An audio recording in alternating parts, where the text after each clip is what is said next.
en la fiesta de Navidad, mi hijo millonario me abrazó y me dijo: ¿disfrutando los $5,000 al mes, mamá? Me puse pálida y le respondí: hijo, estoy trabajando en 2 empleos. Fue entonces cuando mi ambiciosa nuera se atragantó con la comida. Qué bueno que estás aquí. Acompáñame hasta el final de esta historia y dime en los comentarios desde qué ciudad me estás leyendo, para saber hasta dónde ha llegado mi historia. Soy Dorene, y a mis 65 años creí que ya había vivido todas las decepciones que la vida podía lanzarme. Me equivoqué. Nada me preparó para lo que pasó en la fiesta navideña de mi hijo el diciembre pasado, cuando mi mundo entero se vino abajo con una sola frase. La fiesta fue justo como me la imaginaba viniendo de Boyd y su esposa Edna, extravagante, fría y hecha para impresionar a gente que ni conocía. Su casa parecía de revista, encimeras de mármol, candelabros de cristal, todo brillando como si vivieran en otro planeta. Yo estaba en una esquina de la enorme sala, con mi mejor vestido, uno azul marino que compré en rebaja hace 3 años, sintiéndome totalmente fuera de lugar entre vestidos de diseñador y trajes carísimos. Los pies me mataban. Acababa de salir de un turno de 8 horas en el supermercado, donde trabajo de cajera. Y antes de eso, me había pasado la mañana limpiando oficinas en el centro. A mi edad, tener 2 trabajos no es fácil, pero es la única forma en que logro pagar mis cuentas. Lo que recibo del seguro social apenas alcanza para la renta, y ni hablar de comida o medicinas.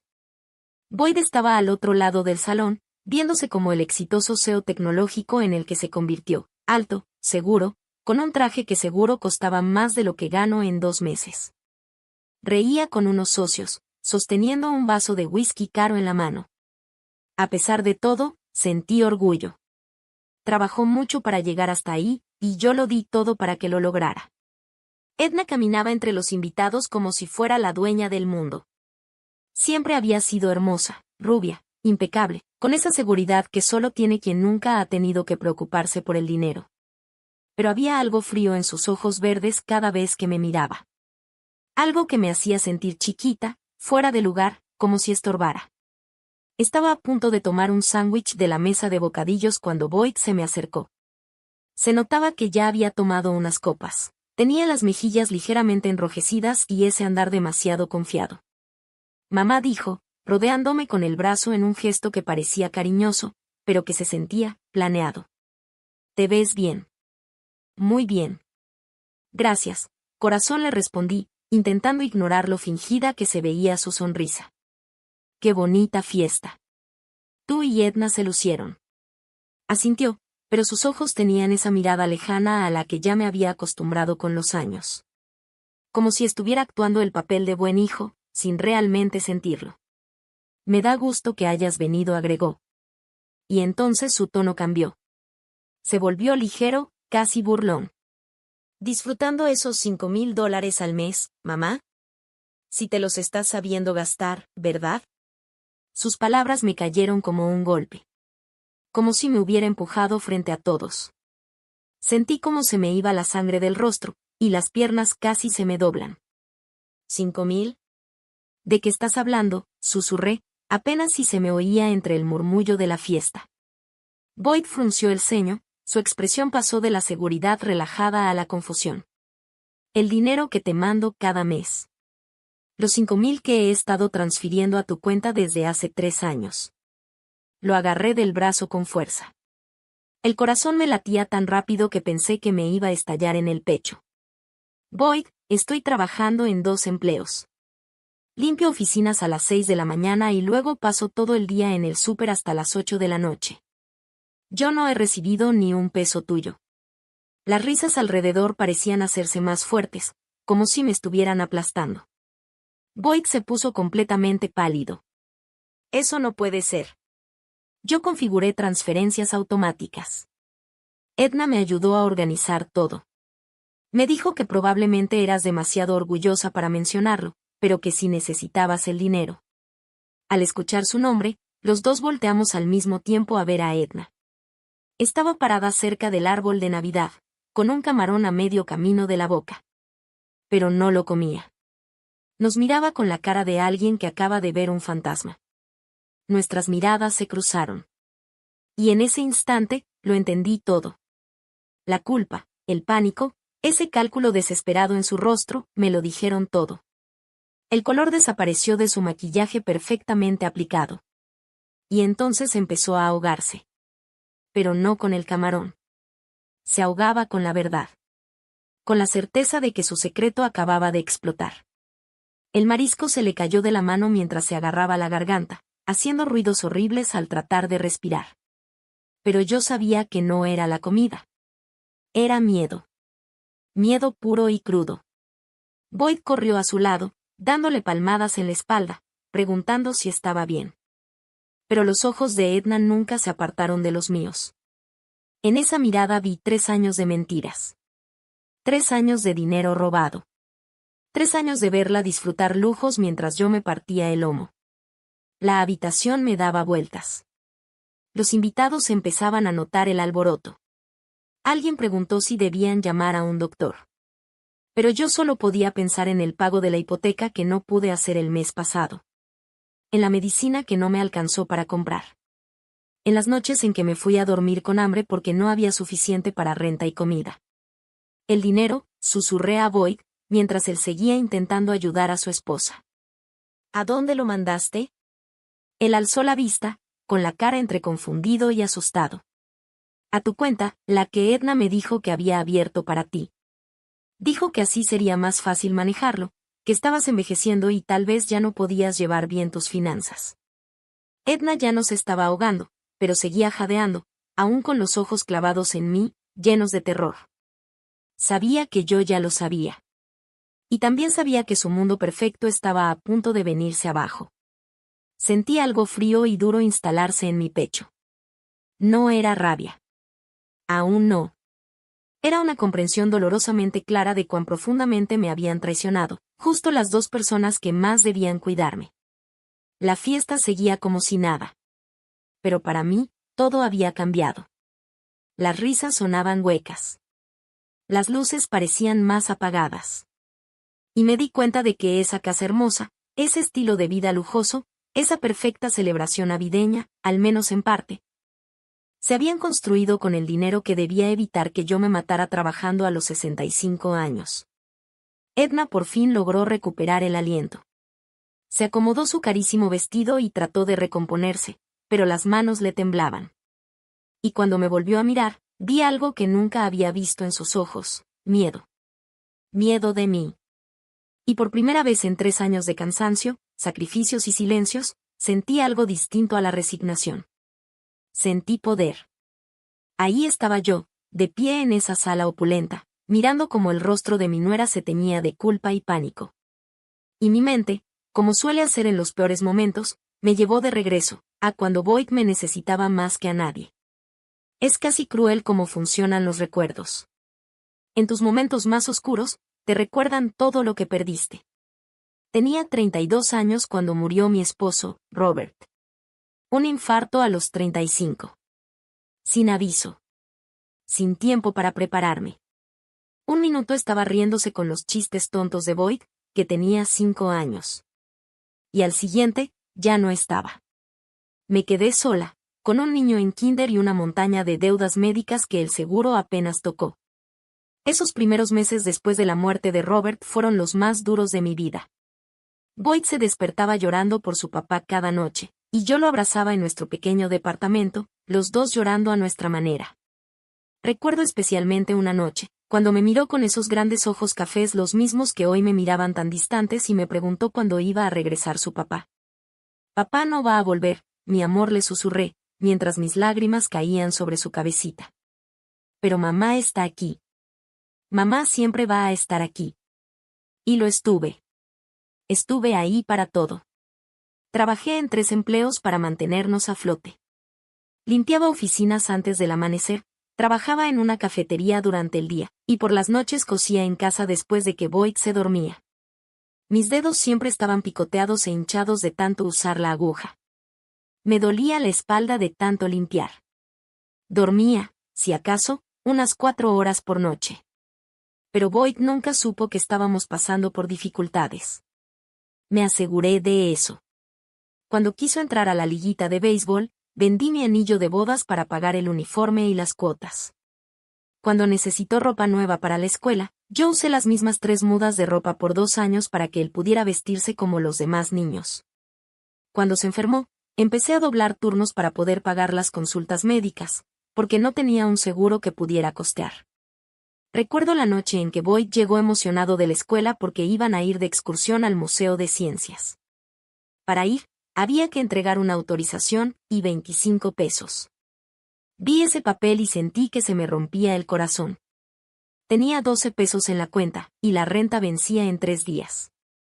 Esa noche, cuando Boyd se durmió, caminé 6 cuadras hasta la casa de empeño. Llevé el collar de mi mamá, la única joya familiar que me quedaba. El prestamista me dio 30 pesos por algo que seguro valía 10 veces más. Pero no discutí.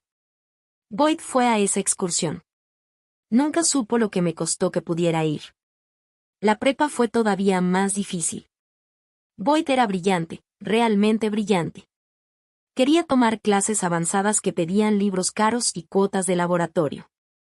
Quería entrar al club de debate, al de computación, al decatlón académico. Cada actividad significaba más dinero que no tenía, y más sacrificios que hice con gusto.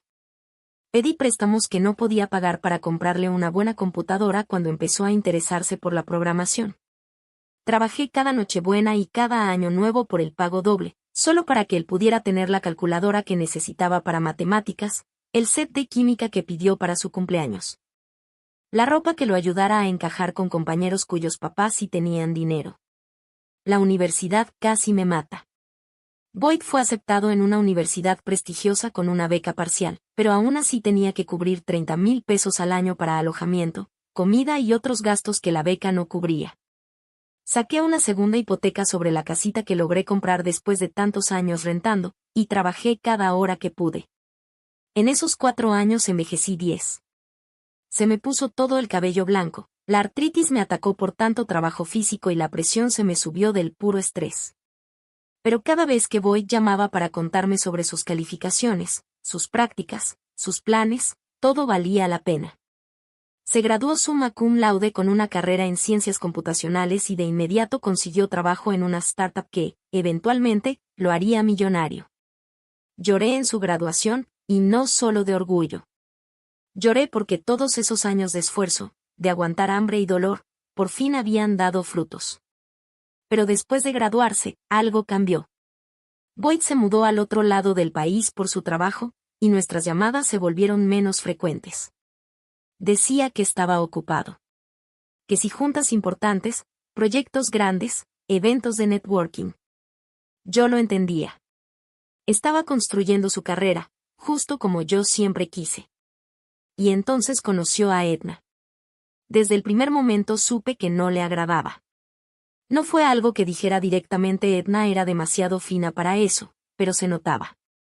En cómo miraba mi ropa gastada, mis manos llenas de callos, mi casa modesta con sus muebles viejos. La vi evaluándome, y hallándome insuficiente. Empezó a desanimar sutilmente a Boyd de visitarme. De repente, cada vez que planeaba venir, surgía una emergencia de trabajo o un compromiso social que, según Edna, era más importante. Cuando llamaba, ella contestaba con esa cortesía fría que dejaba claro que estaba interrumpiendo algo más importante. Boyd está en una reunión, me decía. Oh. Está súper abrumado con el trabajo, Dorene. Mejor intenta la próxima semana. Poco a poco, las llamadas dejaron de llegar. Las tarjetas de cumpleaños se convirtieron en el único contacto. Boyd me mandaba regalos caros, cosas que ni necesitaba ni podía mantener. Bufandas de seda, aparatos electrónicos que no sabía usar. Pero dejó de preguntar cómo estaba, o si necesitaba algo. Y yo me decía que era normal. Los hijos crecen, siguen su camino, forman sus propias familias. Yo ya había cumplido mi papel como madre, y ahora él vivía su propia vida. La soledad, bueno, era parte de envejecer, parte de ser una mujer mayor cuyo hijo se había convertido en alguien exitoso. Pero de pie en esa mansión, viendo los candelabros de cristal, los pisos de mármol, calculando mentalmente cuánto costaban sus muebles en comparación con lo que yo ganaba en un mes. Sentí algo en el pecho que nunca antes había sentido. Un dolor profundo, como si me apretaran el alma. Todos esos años de sacrificio. Todas esas noches que me fui a dormir con hambre para que él pudiera comer. Las veces que trabajé hasta desmayarme del cansancio para darle oportunidades que yo nunca tuve. Y nada de eso le enseñó lo que significaba cuidar a la familia. Edna lo había convencido de que yo no estaba a su altura. Que mis problemas eran culpa mía. Que ayudarme no era un acto de amor, sino caridad. Y mientras yo, a los 65 años, limpiaba baños y pasaba 14 horas de pie todos los días, ellos vivían en la abundancia, creyendo que yo estaba recibiendo un dinero que jamás vi. Lo peor no fue la traición. Lo peor fue darme cuenta de que ese niño al que arrullé entre pesadillas. Ese adolescente por el que lo sacrifiqué todo. Ese joven del que me sentía tan orgullosa. Se había convertido en alguien capaz de olvidarse por completo de mí. Vi a Edna intentando recuperar la compostura, evitando mirarme. Y sentí que algo dentro de mí cambiaba. La tristeza y la confusión seguían ahí, pero debajo, había algo más duro. Más frío. Por primera vez en mi vida, no estaba pensando en que era lo mejor para Boyd. Estaba pensando en que era lo mejor para mí. Los días después de la fiesta de Navidad pasaron como en una nube, silencios incómodos y conversaciones difíciles. Esa misma noche, Boyd insistió en llevarme a casa. Su cara estaba pálida, desencajada, mientras nos sentábamos en su carro lujoso frente a mi humilde dúplex. No dejaba de pedirme perdón, con la voz temblorosa, llena de confusión y, quiero creer, de verdadero remordimiento. Mamá, te juro que no tenía ni idea, dijo Boyd, apretando el volante con tanta fuerza que los nudillos se le pusieron blancos. He estado mandando ese dinero sin falta. Cada mes. $5,000, directo a la cuenta que Edna abrió. Yo asentí, demasiado cansada y vacía por dentro como para decir algo más. Te creo, mi amor, pero tenemos que averiguar qué pasó con ese dinero. 3 días después, Boyd me llamó y me pidió si podía venir a la casa. Su voz sonaba diferente. Más dura, con una furia contenida que no le había escuchado en años. Cuando llegó a mi puerta, parecía no haber dormido desde la fiesta. Su peinado, siempre perfecto, estaba hecho un desastre, su ropa, arrugada. Y en sus ojos vi algo que no veía desde que era niño, ese brillo vulnerable de cuando corría a buscarme después de hacerse daño. Tenemos que hablar, dijo, sentándose en mi viejo sillón con una carpeta gruesa de papeles en la mano. Puse café para los dos en mis tazas disparejas, las únicas que me quedaban después de haber vendido la mayoría de mis cosas buenas el año pasado para reparar el carro. Boyd extendió los papeles sobre la mesa del centro. Señaló unos estados de cuenta y registros de transferencias con un dedo que le temblaba. Aquí está, dijo, con la voz tensa, llena de rabia contenida. Esta es la cuenta a la que he estado mandando el dinero durante 3 años. Mira el nombre. Me incliné para leer la letra chiquita. La cuenta estaba a mi nombre, Dorene Elizabeth Crawford. Pero había algo raro en la dirección. En lugar de mi dúplex en la calle Maple, aparecía una dirección que no reconocía. Esa no es mi dirección, dije despacio. Nunca había visto esta cuenta en mi vida. La mandíbula de Boyd se apretó. Esa dirección pertenece a un lugar de renta de buzones, en el centro. Edna ha estado interceptando todos los estados de cuenta. Me dijo que te estaba ayudando con tus finanzas porque estabas envejeciendo, y tal vez ya no podías llevar bien las cuentas. Sus palabras me pegaron como una cachetada. Dijo que me estaba volviendo senil. No con esas palabras exactamente, pero Boyd se pasó las manos por el cabello con frustración. Dios, mamá, qué imbécil fui. Ella lo hacía sonar como si te estuviera protegiendo. Me decía que eras muy orgullosa, que te daría pena pedir ayuda. Que era mejor si yo manejaba todo a través de ella. Me quedé viendo los estados de cuenta, con los ojos nublados por las lágrimas. Mes tras mes, ahí estaban, los depósitos de $5,000 en esa cuenta falsa. Pero los movimientos bancarios contaban otra historia completamente distinta. El dinero no se estaba ahorrando ni administrando con cuidado. Se lo gastaban. A veces en cuestión de días. ¿En qué se lo ha estado gastando?, pregunté, aunque no estaba segura de querer saber la respuesta. Boyd sacó otro montón de papeles, estados de cuenta de tarjetas de crédito, recibos que, por lo visto, había juntado de su propia casa. Tratamientos de spa, ropa de diseñador, viajes con sus amigas a regiones vinícolas, la membresía carísima del gimnasio al que tenía que ir, el entrenador personal, las uñas semanales, compras compulsivas. Mientras se leía la lista, empecé a sentir como si me desconectara de todo. Una especie de frialdad, como si eso no me estuviera pasando a mí. Mientras yo me saltaba comidas para poder pagar mis medicamentos para la artritis, Edna se hacía faciales de 100 pesos. Mientras yo usaba el mismo abrigo de invierno desde hace 8 años, ella se compraba bolsas de diseñador. Mientras yo me desvelaba preocupada por cómo iba a pagar la renta, ella vivía a todo lujo con el dinero de mi hijo. Dinero que era para mí. Hay más, dijo Boyd en voz baja. Y el tono en el que lo dijo me apretó el estómago. Encontré correos, mensajes entre Edna y su hermana, entre sus amigas. Estuvo presumiendo lo que hacía. Me entregó copias impresas de varios correos. Y conforme los iba leyendo, sentí como algo frío y duro se cristalizaba dentro de mí.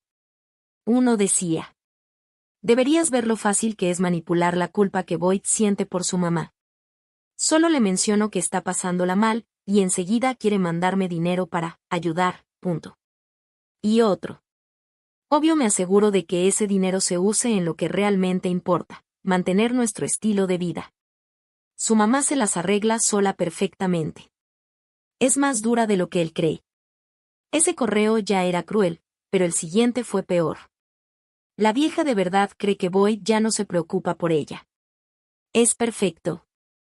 Es demasiado orgullosa para pedir ayuda directamente. Y Boyd siente que cumple con su deber al mandarle dinero. Mientras tanto, yo disfruto los beneficios sin tener que lidiar con una suegra necesitada pidiéndome favores todo el tiempo. Pero el correo que me rompió el corazón fue el más reciente, enviado apenas 2 semanas antes de la fiesta de Navidad. Boyd no deja de hablar de invitar a su mamá en Navidad. No soporto la idea de tenerla en mi casa, juzgándolo todo, haciéndolo sentir culpable por nuestro éxito. Tal vez ya es hora de cortar las transferencias. Ha sobrevivido todo este tiempo sin ese dinero. Claramente no necesita la ayuda. Solté los papeles con las manos temblando.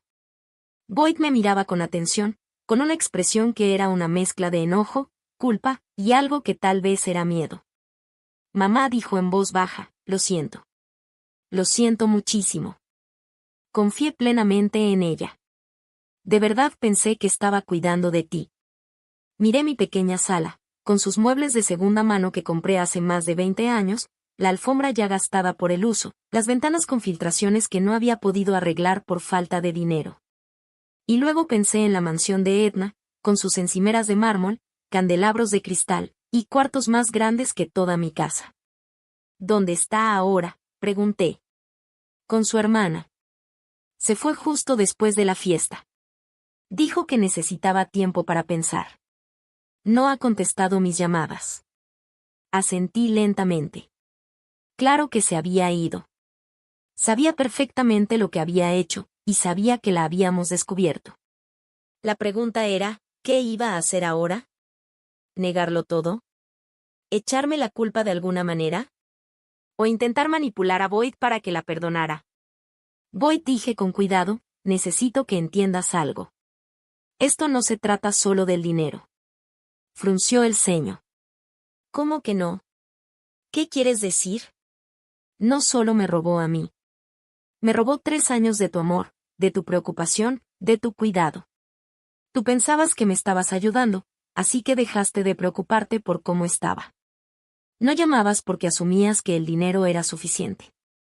Ella se aseguró de que yo me sintiera abandonada por mi propio hijo, mientras disfrutaba de tu generosidad. El rostro de Boyd se descompuso, y por un momento, lo vi como el niño que solía llorar en mis brazos después de que su papá murió. Te abandoné, susurró. Dejé que me convenciera de que mandar dinero era lo mismo que cuidar de ti. No lo sabías, respondí.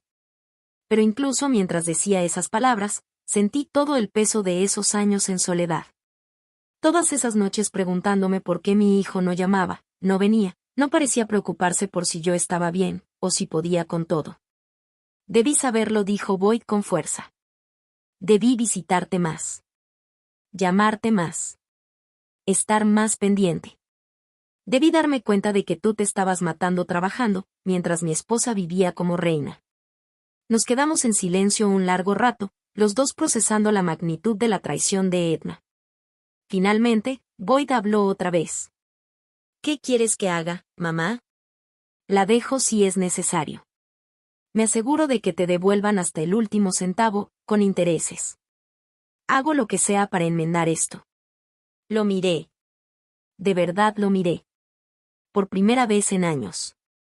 Debajo de la ropa cara y el éxito aparente, vi la culpa que lo estaba consumiendo. El verdadero horror de enterarse de lo que su esposa había hecho. Pero también vi otra cosa. A un hombre que se había acostumbrado a la idea de que el dinero podía resolverlo todo. Que apoyar económicamente era lo mismo que estar presente emocionalmente. Necesito tiempo para pensar, dije al fin. Para decidir qué quiero. ¿Qué es justo? ¿Qué sigue? Boyd asintió mientras recogía los papeles. Claro. Tómate todo el tiempo que necesites. Y mamá, voy a arreglar esto. Te lo prometo. Después de que se fue, me quedé sola en mi pequeña sala, rodeada de pruebas de la mentira de Edna. Pero ya no pensaba en el dinero. Ni siquiera en la traición. Pensaba en el poder. Y en cómo, sin darme cuenta, lo había cedido por completo. Por primera vez en años, estaba pensando en lo que yo quería. No en lo que los demás necesitaban de mí. Y lo que yo quería, era algo que a Edna jamás se le pasó por la cabeza. Quería ganar. Habían pasado 2 semanas desde que Boyd me reveló lo de la cuenta falsa. Y yo también había hecho mi propia investigación. A mis 65 años, tal vez no entendía las computadoras como mi hijo. Pero entendía a las personas. Y entendía los documentos. Años de llevar las finanzas del hogar con un presupuesto mínimo me habían enseñado a fijarme en detalles que otros pasan por alto. Estaba sentada en la mesa de la cocina, con una taza de té, rodeada de papeles que solicité al banco, cuando sonó mi celular. Apareció el número de Boyd en la pantalla. Y algo en la urgencia del tono me dijo que no sería una conversación agradable. Mamá, dijo con la voz tensa, agotada. Necesitamos hablar. ¿Puedo pasar? Claro, mi amor. 20 minutos después, Boyd estaba parado en mi puerta. Y nunca lo había visto tan mal. Tenía la cara demacrada, la ropa arrugada, y en su postura había algo derrotado, algo que me recordó al día en que su padre murió. Detrás de él venía una mujer que no conocía. De mediana edad, aspecto profesional, y un portafolio en la mano. Mamá, dijo Boyd, con voz apagada, sin emoción, ella es Patricia Williams. Es contadora forense. La contraté para investigar más a fondo las finanzas de Edna. Lo que encontró es peor de lo que imaginamos, dijo Boyd. Patricia me estrechó la mano con firmeza. Su expresión era empática pero muy profesional. Señora Crawford, ¿podemos sentarnos? Lo que necesito compartir con usted es bastante extenso. Nos acomodamos alrededor de mi pequeña mesa del comedor, y Patricia abrió su portafolio, sacando carpetas gruesas llenas de documentos. Señora Crawford, cuando su hijo me contactó por primera vez, pensé que estábamos frente a un caso sencillo de engaño financiero, una esposa que interceptaba dinero destinado a su suegra. Pero esto va mucho más allá. Extendió estados de cuenta bancarios, reportes de crédito y lo que parecían ser documentos legales. Su nuera no solo se robó el dinero que su hijo le mandaba a usted. Lleva años manipulando de manera sistemática toda la situación financiera de Boyd. Boyd se inclinó hacia adelante, con las manos fuertemente entrelazadas. Mamá ha mentido sobre todo. La casa, los coches, el estilo de vida.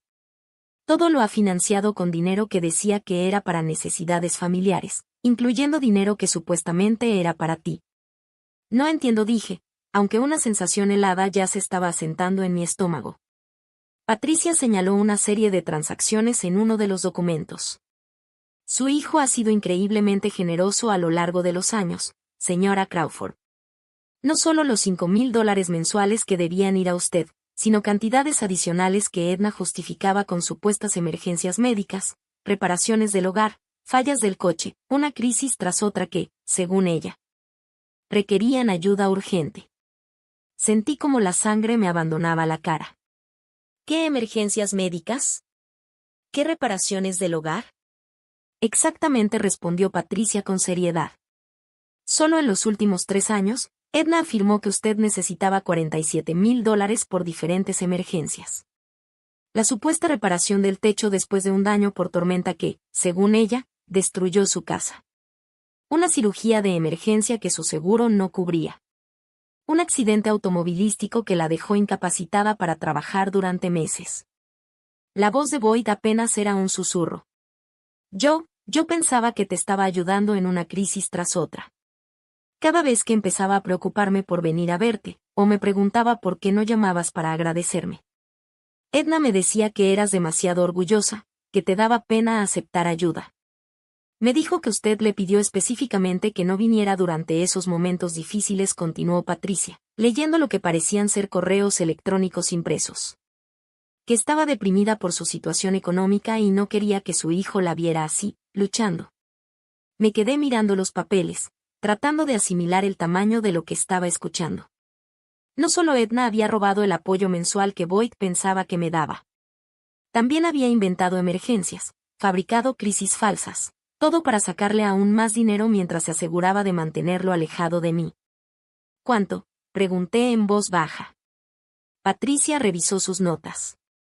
Incluyendo los pagos mensuales y los fondos por emergencias, aproximadamente $230,000 en 3 años.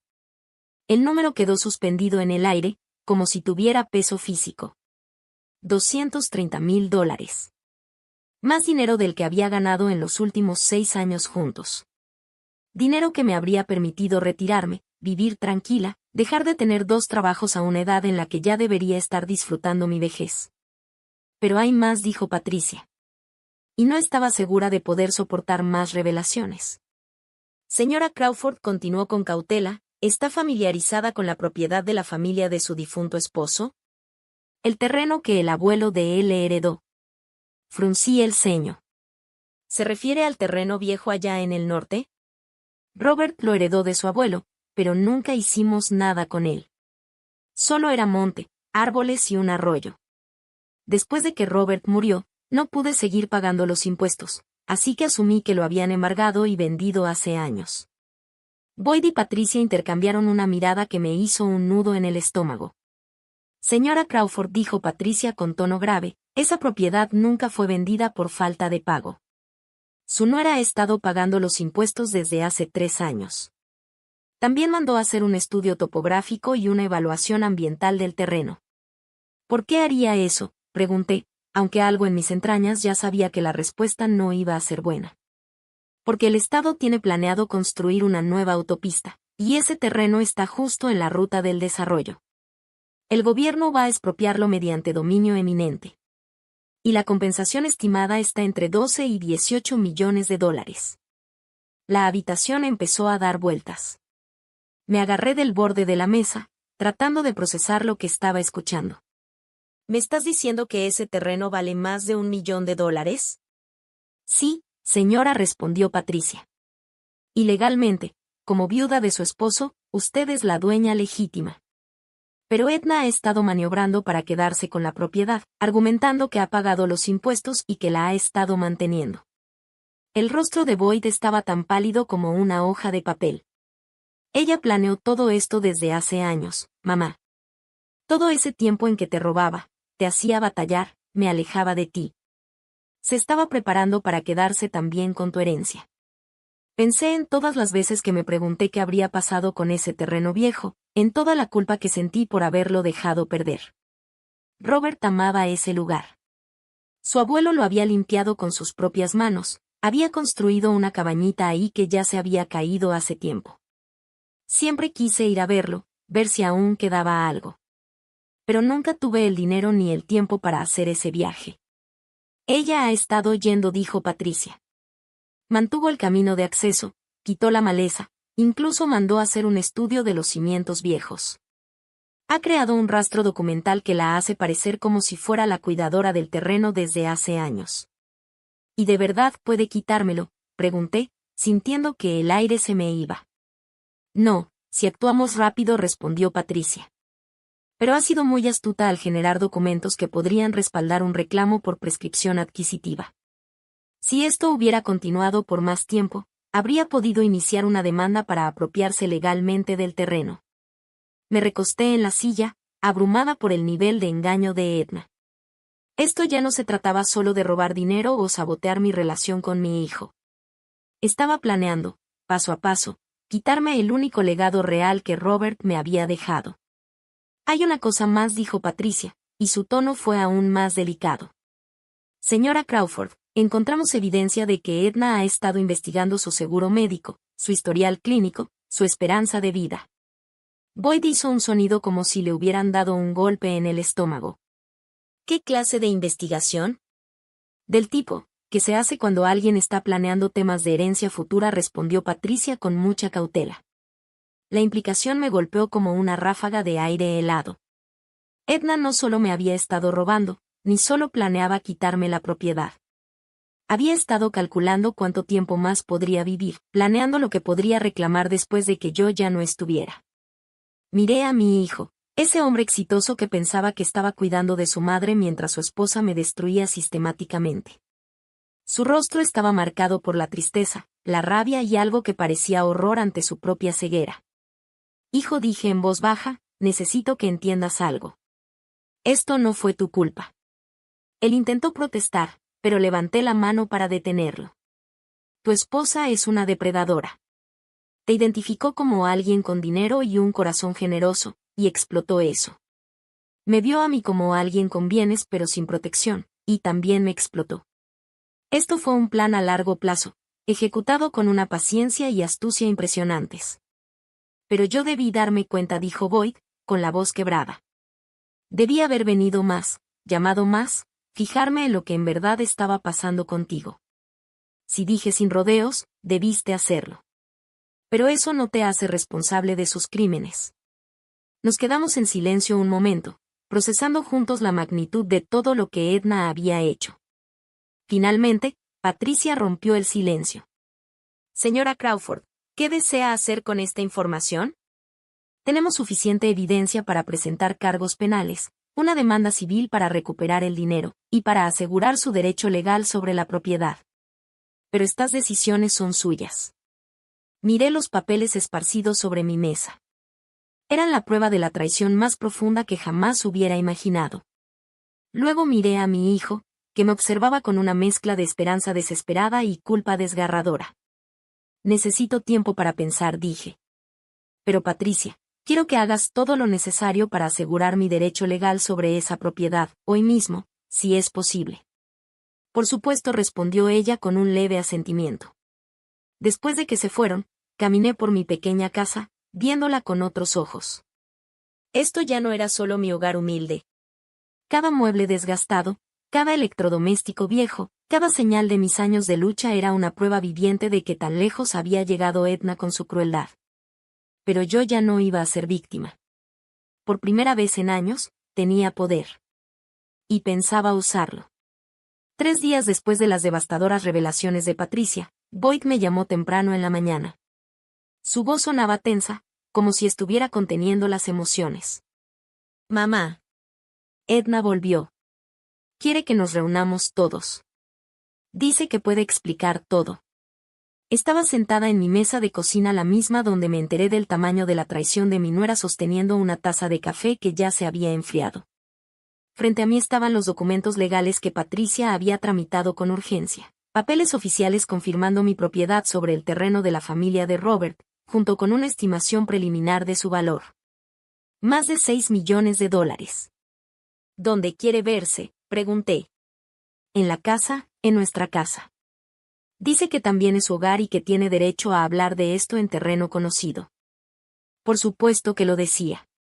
Incluso derrotada, Edna quería tener la ventaja de jugar en su territorio, rodeada de lujo que había comprado con dinero robado.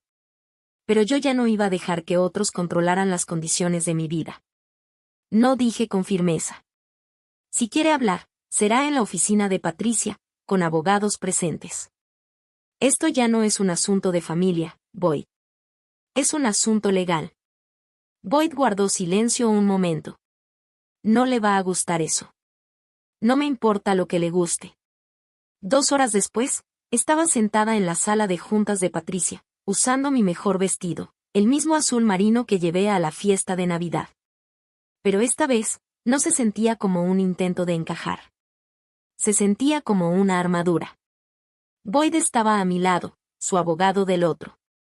Frente a nosotros, al otro lado de la mesa de madera pulida, estaban Edna y su abogado, un tipo de traje carísimo con cara de tiburón que no soltaba su celular. Edna se veía terrible. Su cabello rubio, siempre perfecto, estaba desaliñado. Ni el maquillaje podía ocultar las ojeras profundas, y su ropa de marca parecía colgarle como si fuera un disfraz mal puesto. Pero cuando nuestras miradas se cruzaron, vi que la frialdad calculadora seguía ahí, como si incluso ahora estuviera intentando manipular la situación. Dorene, empezó, con una voz suave, casi lastimera.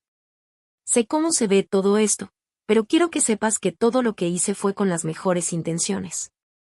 Patricia se inclinó ligeramente hacia adelante, con la pluma lista sobre su libreta legal. Señora Crawford, debo informarle que esta conversación está siendo grabada con el consentimiento de todos, tal como indican los documentos firmados. El abogado de Edna asintió con rigidez. Edna, por su parte, dudó apenas un segundo, antes de seguir hablando. Yo solo quería proteger a Boyd de la culpa, dijo Edna, con los ojos fijos en mí, como si de verdad suplicara. Eres tan independiente, tan orgullosa. Cada vez que él quería ayudarte, tú lo rechazabas. Pensé que, si yo manejaba el apoyo económico de forma discreta, podrías mantener tu dignidad y aún así recibir la ayuda que necesitabas. Mantuve mi expresión neutral, pero por dentro, esa ira que conocía también empezó a hervir.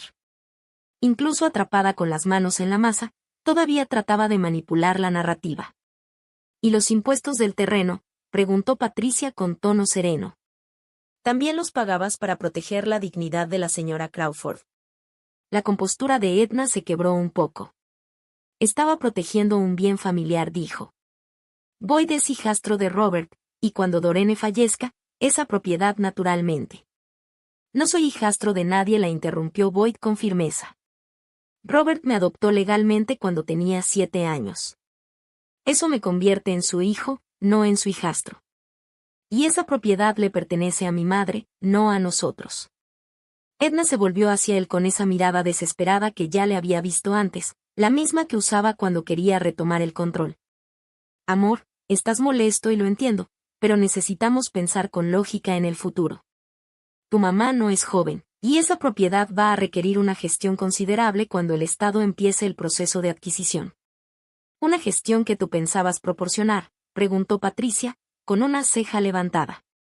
A cambio de una tarifa considerable, supongo. El abogado de Edna le puso una mano en el brazo, pero ella lo ignoró. Solo intentaba asegurarme de que la herencia de Boyd se manejara adecuadamente. Dorene no entiende transacciones financieras complejas. Fue entonces cuando algo dentro de mí se rompió. No en enojo, sino en una certeza helada y perfectamente clara. Edna, dije con voz baja, pero firme, con una autoridad que incluso a mí me sorprendió. Quiero que pongas muchísima atención a lo que voy a decirte. Se giró hacia mí, y por primera vez desde que la conocía, la vi de verdad insegura. He pasado los últimos 3 días pensando en todo lo que hiciste. El dinero robado. Las emergencias inventadas. Las mentiras que le dijiste a mi hijo para mantenerlo alejado de mí. La forma en que planeaste apropiarte del legado de mi esposo.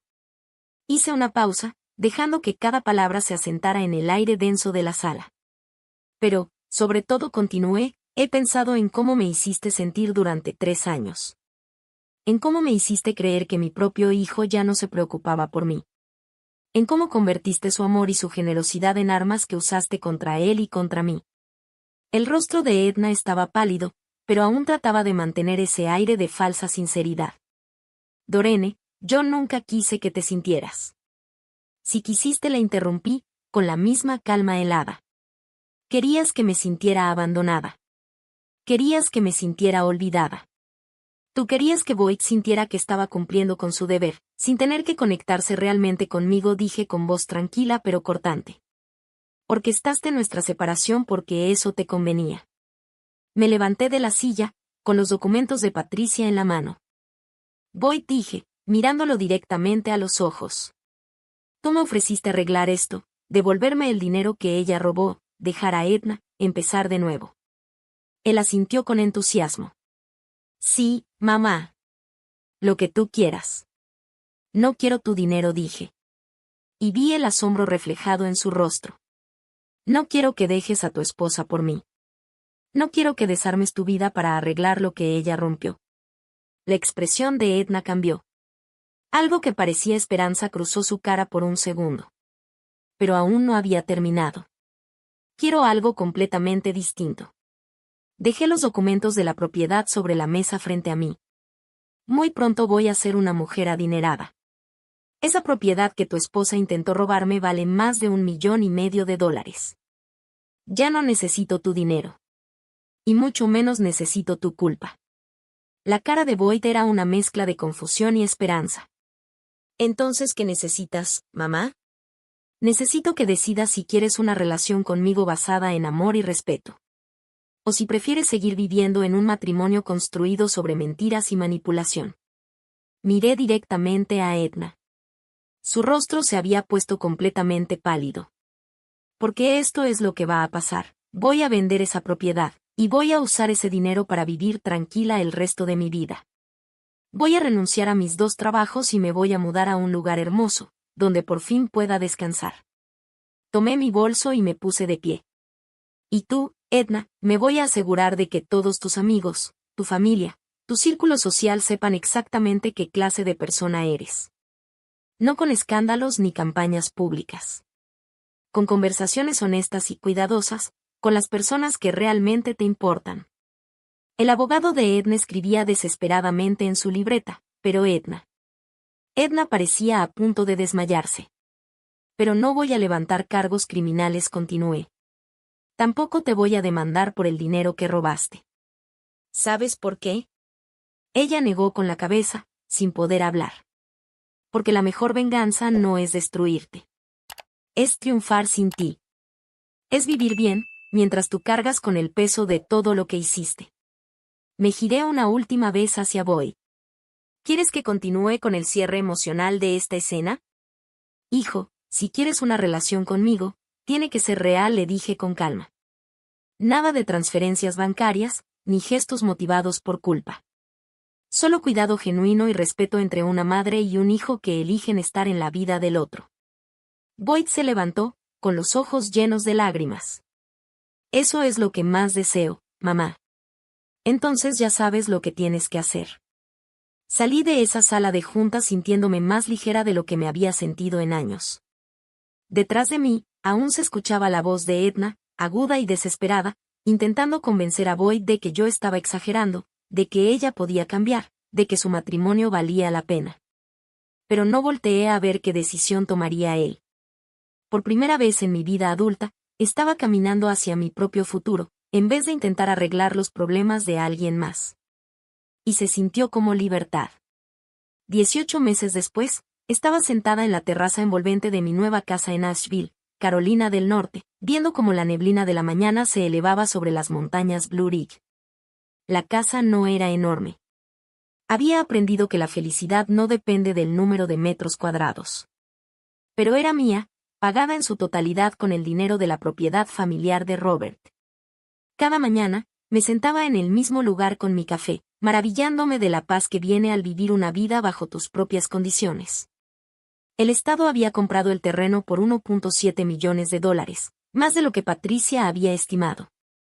Después de impuestos y honorarios legales, me quedó suficiente para comprar la casa, establecer un fondo de retiro cómodo, y aún tener dinero para una vida que nunca imaginé. Mi teléfono vibró en la mesa a mi lado. Un mensaje de Boyd.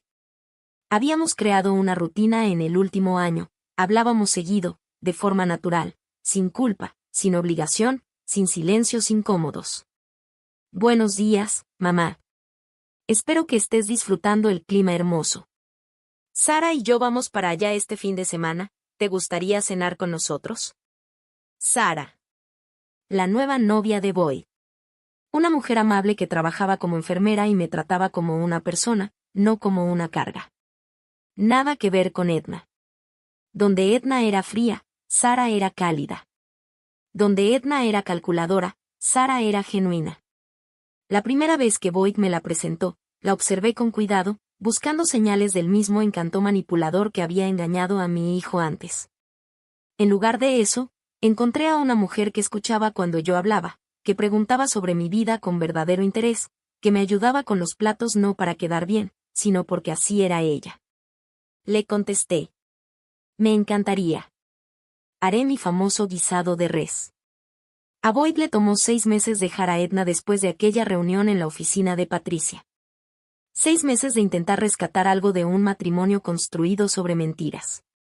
6 meses de terapia de pareja, donde Edna alternaba entre disculpas llorosas y acusaciones furiosas. Yo me mantuve completamente al margen. Por primera vez en décadas, me concentré en mi propia vida. Cuando Boyd finalmente me llamó para decirme que había presentado el divorcio, su voz sonaba agotada, pero aliviada. Luchó por todo, mamá me dijo.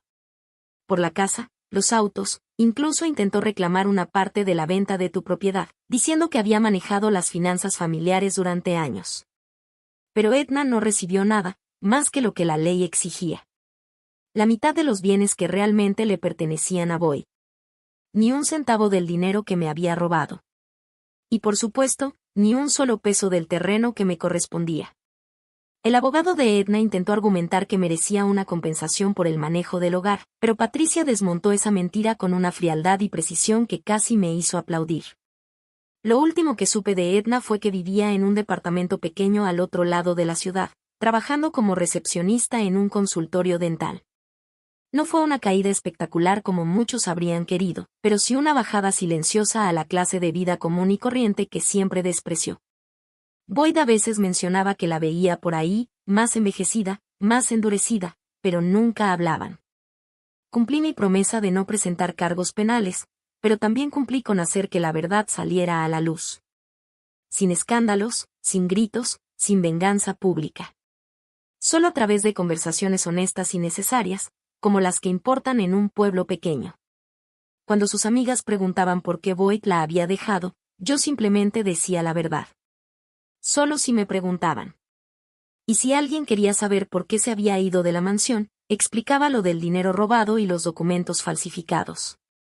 La verdad, al final, fue más poderosa que cualquier plan de venganza que yo pudiera haber imaginado. Mi vecina, la señora Patterson, salió de su casa y me saludó con la mano mientras caminaba hacia su jardín. Tenía 82 años, también era viuda como yo, y durante el último año se había convertido en el tipo de amiga que nunca tuve tiempo de tener mientras trabajaba 2 empleos y vivía al día. Compartíamos recetas, veíamos películas viejas, y a veces simplemente nos sentábamos en nuestros respectivos porches, en un silencio cómodo y reconfortante. «Buenos días», Dorene gritó con una sonrisa. «El café está especialmente bueno hoy, ¿no crees?» «El clima está perfecto para eso», le respondí con alegría. No me canso de agradecer lo mucho que disfruto de estas pequeñas cosas. Había renunciado a mis 2 trabajos el mismo día que se concretó la venta del terreno. Salir por última vez de aquel supermercado, colgar mi chaleco de cajera, se sintió como quitarme de encima una piel que me quedaba chica desde hacía años. Y dejar el trabajo de limpieza fue aún más fácil. Solo llamé a la empresa y dije: «Estoy jubilándome». Jubilación. A los 66 años, por fin estaba haciendo lo que mucha gente hace en sus 60s. Disfrutar los frutos de toda una vida de esfuerzo, dedicar tiempo a mis pasatiempos, a mis relaciones, a mí misma. En vez de simplemente sobrevivir. Había empezado a pintar. Algo que siempre había querido intentar, pero para lo que nunca tuve tiempo. Mi pequeño estudio estaba instalado donde originalmente iba a estar el comedor formal. Con el caballete justo en el ángulo perfecto para atrapar la luz de las montañas. No era particularmente buena, pero ese no era el punto. El punto era tener el tiempo de ser mala en algo nuevo. El tiempo de mejorar poco a poco. El tiempo de crear algo solo por el gusto de crear. Mi teléfono sonó, interrumpiendo la paz de esa mañana. El nombre de Patricia apareció en la pantalla. Buenos días, Patricia, contesté. Por favor, dime que no es sobre más problemas legales. Su risa fue cálida. Nada de eso, Dorene. Te llamo con buenas noticias. ¿Recuerdas la demanda colectiva contra la empresa de manejo financiero que Edna usó para esconder tu dinero? Claro que sí. Aceptaron llegar a un acuerdo. No es una cantidad enorme, unos 12,000 pesos para ti. Pero es algo. Y más importante aún, la empresa aceptó implementar nuevas medidas de seguridad para evitar este tipo de fraude en el futuro. $12,000 no iban a cambiar mi vida. Pero saber que otras familias podrían evitar lo que yo viví. Se sentía como una victoria diferente. Es una noticia maravillosa, dije con sinceridad. Y hay algo más, continuó Patricia. Una organización de asistencia legal me contactó. Han estado viendo más casos como el tuyo. Parejas de hijos adultos manipulando las finanzas familiares. Aislando a padres mayores, cosas por el estilo. Quieren hablar contigo sobre la posibilidad de compartir tu historia. Y tal vez ayudar a desarrollar recursos para otras familias. Me quedé pensándolo. Hace un año, la sola idea de exponer mi dolor me habría aterrado. Pero ahora, con la seguridad de mi independencia financiera. Y la claridad que solo llega después de haber sobrevivido una traición. Me pareció una oportunidad de convertir mi experiencia en algo útil. Me interesaría saber más sobre eso, respondí. Después de que Patricia colgó, me quedé sentada en el porche. Pensando en el extraño camino que me había traído hasta aquí. La traición que en su momento me destrozó. También fue la que, al final, me liberó. El hijo que pensé haber perdido había encontrado el camino de regreso a mí. No por culpa ni por compromiso, sino por una elección genuina. El dinero que nunca supe que tenía no solo me dio seguridad financiera, sino también el poder de decidir cómo quería vivir mi vida. El carro de Boyd entró a mi cochera justo cuando estaba terminando mi segunda taza de café. Venía solo.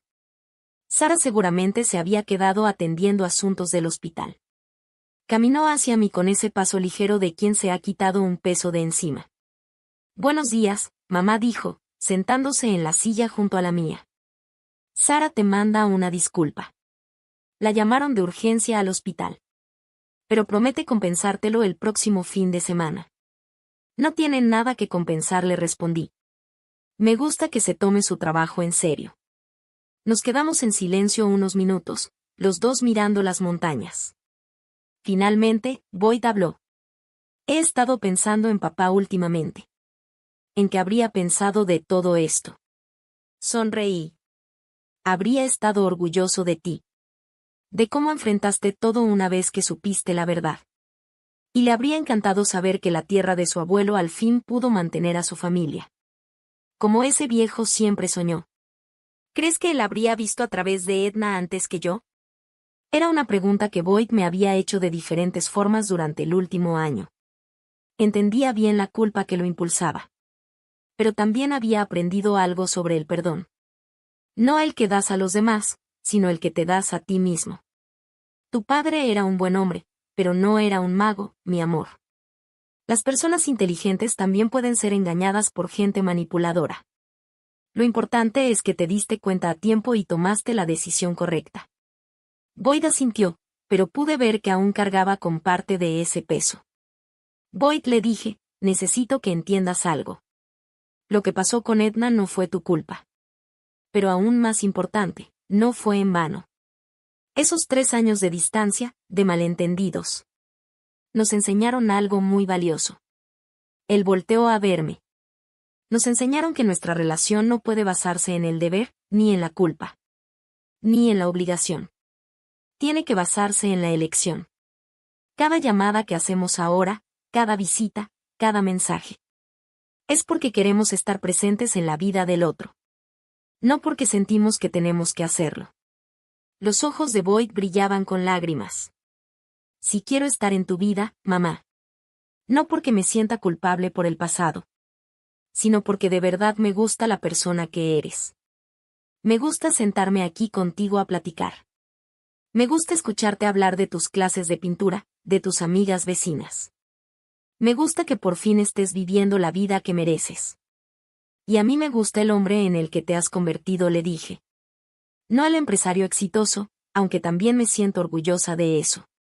Me gusta el hombre que tuvo el valor de salir de un matrimonio que le estaba robando el alma. El hombre que eligió la verdad por encima de la comodidad.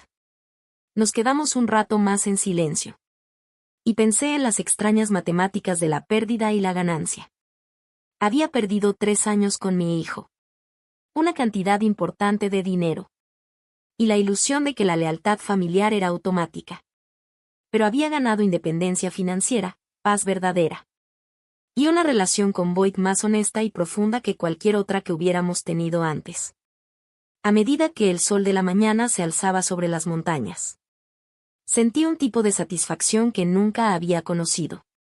No esa gratitud desesperada de quien recibe una amabilidad inesperada, sino la satisfacción sólida de alguien que luchó por lo que merecía, y ganó. Tenía 67 años, seguridad económica. Y estaba rodeada de personas que elegían amarme. En vez de personas que simplemente se sentían obligadas a tolerarme. Tenía tiempo para pintar mal. Tiempo para tomarme el café sin prisas. Tiempo para ver cómo cambiaban las estaciones desde el porche de mi propia casa. Me tomó casi 7 décadas aprender que la mejor venganza contra quienes intentan hacerte menos no es destruirlos ni castigarlos, sino vivir tan bien que su traición se vuelva irrelevante. Y por primera vez en mi vida, eso era exactamente lo que estaba haciendo. Ahora tengo curiosidad por ti, que escuchaste mi historia. ¿Qué harías tú si estuvieras en mi lugar? ¿Has vivido algo parecido? Cuéntamelo en los comentarios. Y mientras tanto, te dejo en la pantalla final 2 historias más que son favoritas del canal y que seguro te van a sorprender. Gracias por quedarte hasta el final.